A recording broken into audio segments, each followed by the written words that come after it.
My dear brothers and sisters in Christ, yesterday we celebrated the solemnity of the Sacred Heart of Jesus.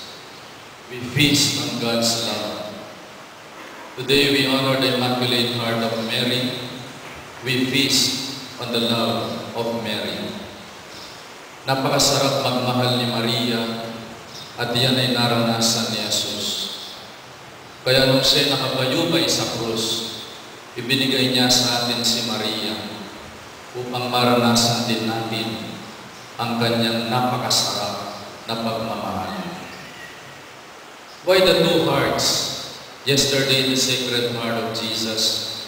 Today, the Immaculate Heart of Mary. How do we explain this phenomenon of the two hearts?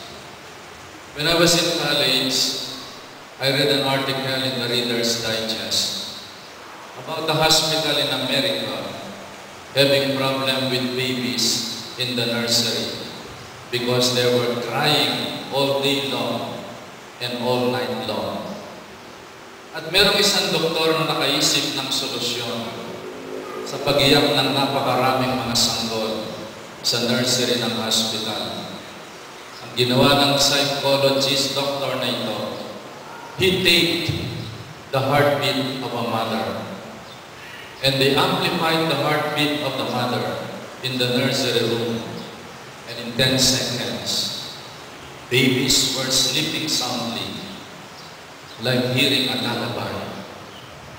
The best lullaby in the heart and in the ear of a baby is the lullaby of a mother's heartbeat. Bakit? Sa loob ng 9 na buwan, 9 months, walang naririnig ang isang sanggol, kundi ang pintig ng puso ng kanyang ina. And when that sound was no longer heard, because they were born into this world, they felt at a loss and so insecure that they began to cry, looking for their mothers. When a child is born, he cries, not only to grasp oxygen so that they will live, but they cry also because of the loss of the sound of the mother's heartbeat.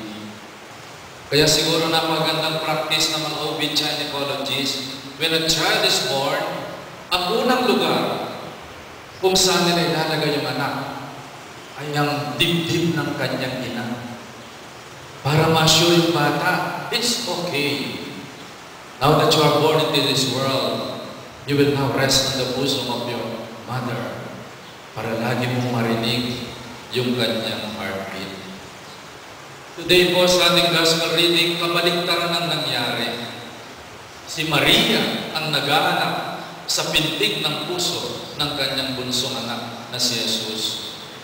Dahil sa kanilang pagpunta sa Jerusalem, hindi sumamang bumalik si Jesus sa kanila sa Nazareth. Nabahala ang puso ni Maria. Nawala ang kanyang anak. Hinanap ng ina. Pusong naghahanapan. Puso ni Maria, hinahanap ang kanyang anak na si Jesus. The finding and the loss of the child Jesus in the temple. Ito po ay napakaganda.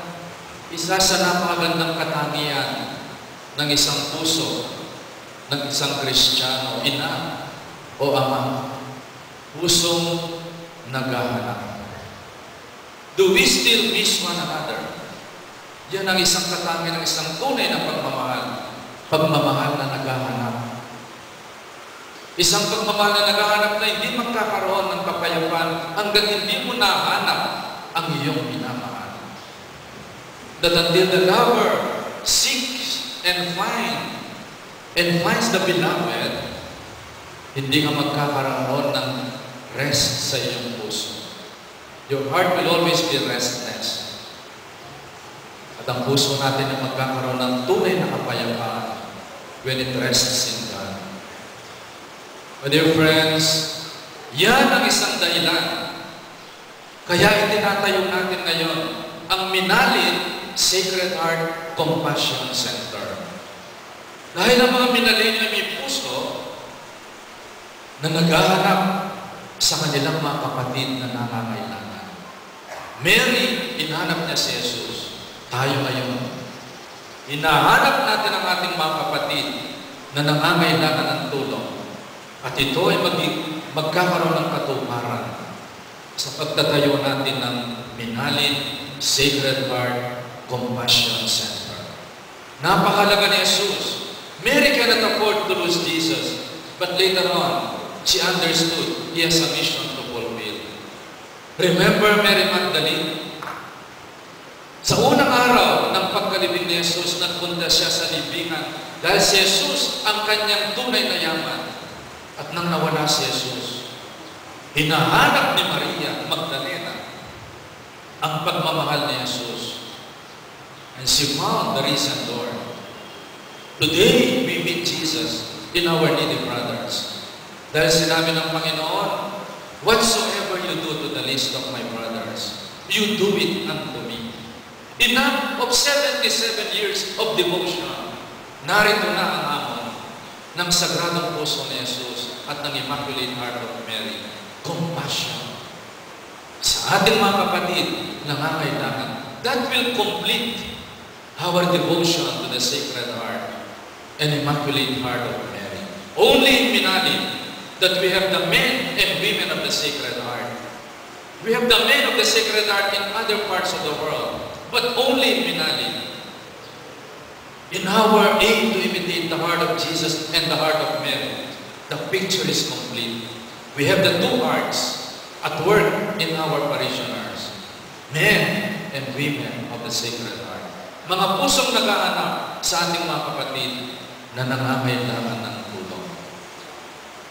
Mga kapatid, today, many of us experience irregular heartbeat na tinatawag na arrhythmia. At kung minsan sa ating mga check-up, ang unang ginagawa ay ECG. Kung saan binabasa ang heartbeat ng ating puso. Merong iba sa atin is slow heartbeat. Merong iba mabilis na heartbeat. May iba skip heartbeat. At meron namang iba palpitations ng ating mga puso. Nakakapagabag. Nakakabahala when you experience skip beats o humihinto ng pabugso-bugso ang iyong puso. Well, we need a cardiologist for that. But now let us look into the 3 regular heartbeats ni Maria. Ano ba yung 3 regular heartbeat ng puso ni Maria? Napakasimple. It can be summarized in 3 words. Fiat, Magnificat, Stabat. Yan dapat ang pintig ng ating mga puso. Pintig na tinatawag na fiat. Maghanap nawa sa akin ayon sa iyong mga salita. Be it done unto me according to your word. Fiat is the yes of Mary to the angel Gabriel. When Mary was invited to be the mother of God, fiat in the face of impossibility na siya'y maglilihi, na wala pa siyang nakikilalang lalaki at pinakasalan, hindi pa niya pinakasalan si Jose. But in the face of impossibility, sinabi ni Maria, yes, Lord, be it done unto me according to your word. Today we are faced with an impossibility. Maybe ang pagtatayo ng Compassion, Sacred Heart Compassion Center in Minalin.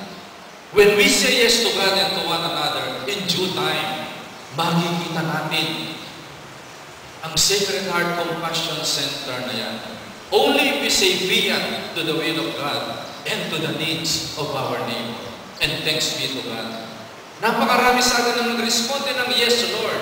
Tutulong kami sa aming mga kapwa-tao sa pamagitan ng Minalin Sacred Heart Compassion Center. In the face of impossibility, naging possibility. Sa tulong ng kapangyarihan ng Banal na Espiritu, naglihi si Maria at isinilang sa atin ang ating tagapagligtas na si Jesus. It is when we say yes to God and to one another that an avalanche of grace and miracles will come into our life and into our marriage. Let that miracle happen by our fiat. Yes, Lord.